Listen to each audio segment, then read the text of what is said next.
Greetings once again, people, and welcome to yet another episode of Seeking Shamblers. Well, actually, this isn't really normal Seeking Shamblers. I've decided to deviate this from the normal Seeking Shamblers. It's not official episodes of it, because we're basically tackling an episodic thing for Threewave Capture. This is technically an episode, even if the levels don't seem to be chained together. I'm assuming they would be if you had the Threewave Capture version 3.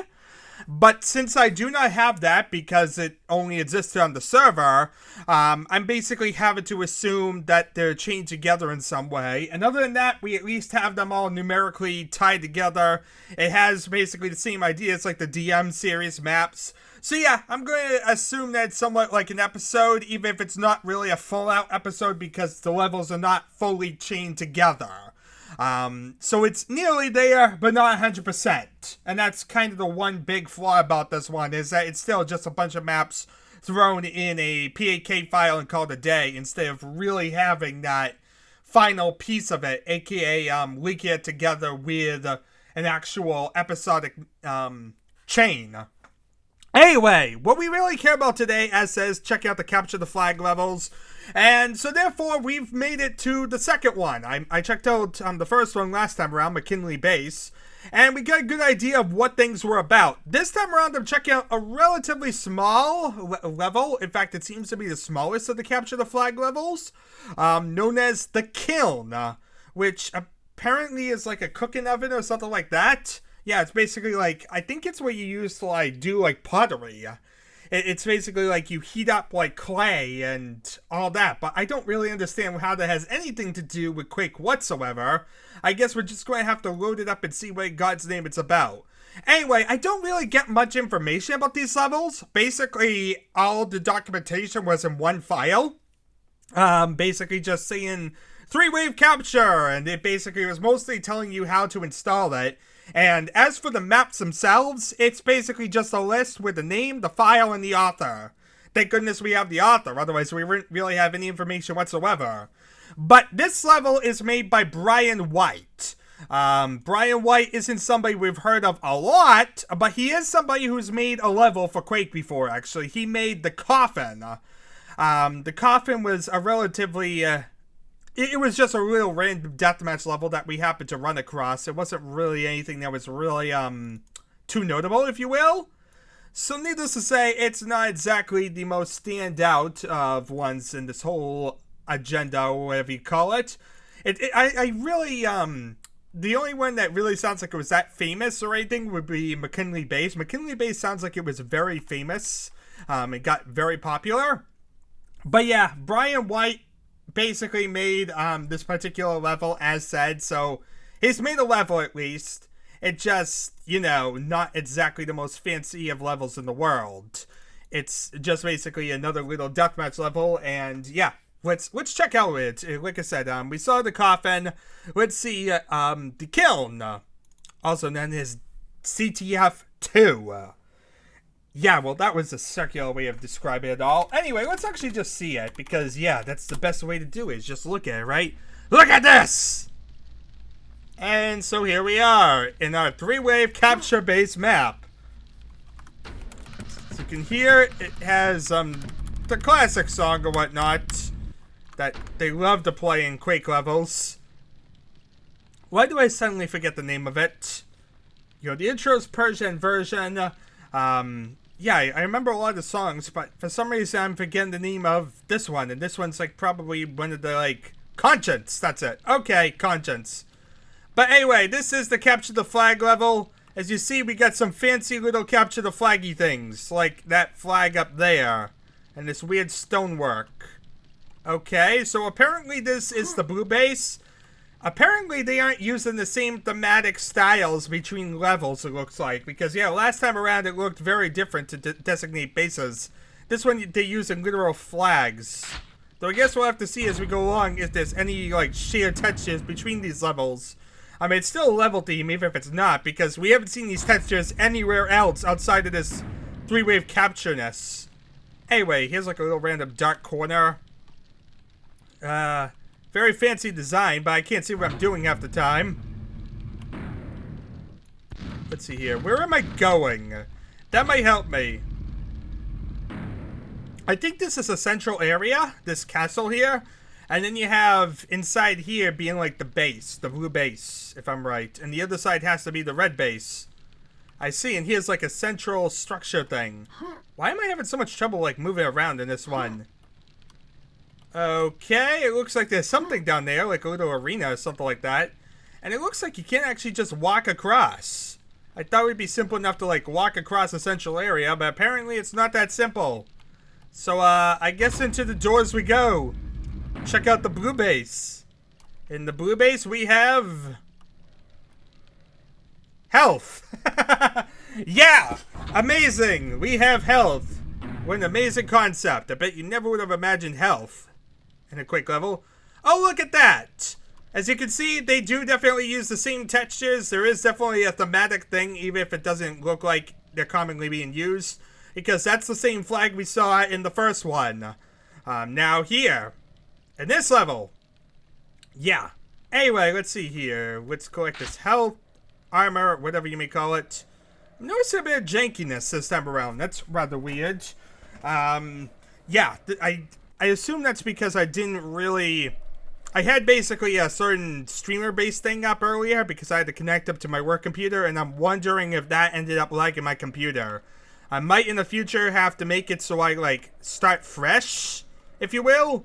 But yeah, it doesn't seem like too much of a problem, luckily. Nothing that's really prevented gameplay. And that's really all that matters here, is that you get to hear my wonderful voice. You get to see the gameplay in the world. And I'll be sure to definitely iron out these issues before we do the actual real walkthrough video. Anyway, that's interesting. It looks like there's something down there. But yeah, here's like the stockpile, if you will, of the base. There's a door here. Let's head upstairs to the upper floors and see what's up here. Well, obviously there's some rockets on this side, and there's rockets on the other side. What a basic concept! Rockets on dual sides. Also, there's a platform here. I wonder if this is maybe where the flag would be? Maybe. So that's the thing, I haven't seen where the flag is because I'm using only standard single player right now. I actually have to like switch it over to deathmatch mode so we can see the flags. Yeah, that might actually be a good thing to do at some point. And you know what? It's actually a good time to actually close out DOS bots for a second. Maybe that will fit something up. Let's see here if I can look at my task manager, make sure there's nothing weird like lag spikes. OBS is recording. That's definitely a thing. It's recording. Let's see here. Actually, I could kill some of these clients. Why do I have so many weird things up? Yeah, I have a couple of weird things up, actually, I could probably kill. So I'm going to try and kill these processes quickly. Just to see if it maybe will clean things up. Oddly enough, none of this stuff should have been really up. I don't know why it was still up after I kind of closed it all. But that should hopefully give you some sort of like fluidity, if you will.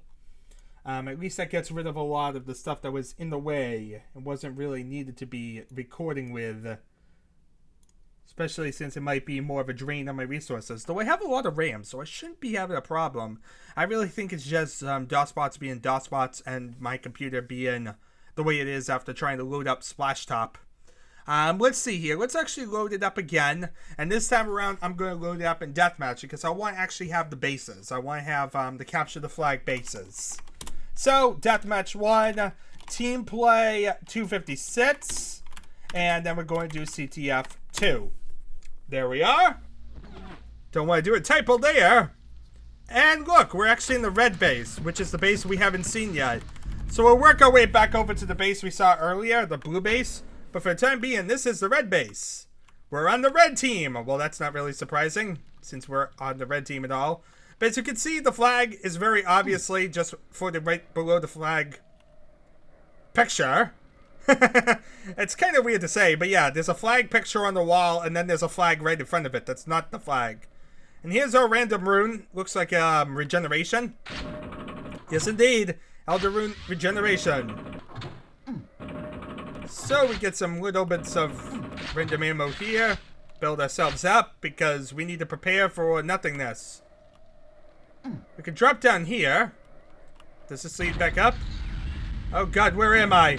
What have I done? Did I get lost? I think I'm lost now. I need to find my way around to wherever in God's name I'm going. So I feel a bit lost. Okay, this is the red area flag. This is the other half of where we were at the beginning. Okay, so that's good at least. I've somewhat deciphered this level. And I'm assuming you need to navigate via the underground way, or maybe the upper floors? Maybe both. Let's navigate by the upper floors first, see what's up here. Since that makes more sense, if you will. Let's see here. This area just has some rockets for me, nothing really fancy. And dual corridors. Actually, these are just windows. But there's something up there. It looks like there's a central base area. Oh, look at this. There's a way over. And you can just jump right across to this. I already have a rune. Yes, I do. And this is also caged in, so you can't really do much besides fight up here. But you don't really have a way to interconnect on this side either. So it looks like there's really only one route to interconnect. Everything else is like barred off. In order to like connect to each of the areas, you have to drop to this hole and navigate between the two tunnels, if you will. That's like the only way between the areas, it looks like. And that means fitting in this really annoying little tiny hole. Yeah, I can see why this one was as popular as CTF1. You know, having a little annoying tiny hole to drop in is kind of annoying. But let's see here. This is the red base teleporter. This is basically would bring you there. I'm assuming this is going to bring you over to the blue base. You have lots of little fancy walls in here, as you can see. With weird little lighting and runic symbols everywhere. Definitely looks different. Let's see here. So you can run around. Here's like a central little area, it looks like. Those are custom windows. Red and blue windows, people. Definitely fancy. But yeah, this is just a little underground area with a grenade launcher. Thank goodness, because there's not many guns in this map. Like, we don't even have a rocket launcher in this one. Which, knowing people and how they feel about rocket launchers, that's another reason this map probably didn't do too so well as CTF1. It kind of makes a lot of sense, actually, when you look at it. Well, we have most of the guns in this level, at least. We have a nail gun and every other gun there. Let's see here. And I think this is just going to lead us right back over to the blue base. Here we are. Blue base teleporter. And now we're invading the blue base, which we've kind of recognized. You know, this area is not too unfamiliar to us. All you do is charge in here.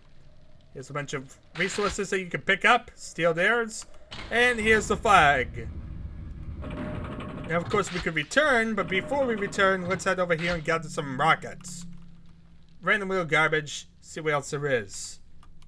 Another little double-barreled shotgun, but nothing really much. We can probably jump to that window if we time it right. Yes, indeed. Look at that. Okay, but there's still no rocket launcher in this level. Is there a rocket launcher? I mean, I imagine this level wouldn't be as popular as CTF1 if there's no rocket launcher. That's like an obvious thing. There's no power-ups really, no rocket launcher. It's a lot simpler than the first level was in terms of what exists. But yeah, basically you gather it and then you have to play. I have to drop in this annoying hole again. This is why this level didn't get that popular, people. Look at this. Look at this. Look at the annoyingness of trying to capture a flag. Hooray. And now we can charge back over. Okay, so now we just charge the opposite side. Go into this teleporter. Go through here. And we can pick up. And we capture the flag. Hooray! Now what we do is drop in here. So you see, it's really annoying to drop in that hole. But as you see, if you get in the hole, you can just navigate around. You can teleport in here, get in here. Pick up the other flag. Grab this. And now we drop back. Hooray! First try! Now we follow this side. Head down this way. Red runes on this side. And we teleport here. Actually, is there a way to designate the side we're on? If it's blue runes, it means it's a blue side. If it's red runes, it means a red side. I think so, because look at that.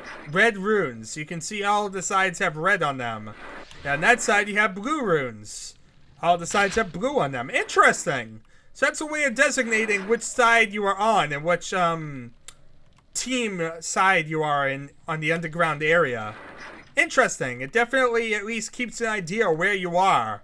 Really the most interesting thing, really the most annoying thing about this particular map was the underground area though. Basically, in order to navigate between the two areas, you need to use that underground section, and the underground section really is annoying to get into.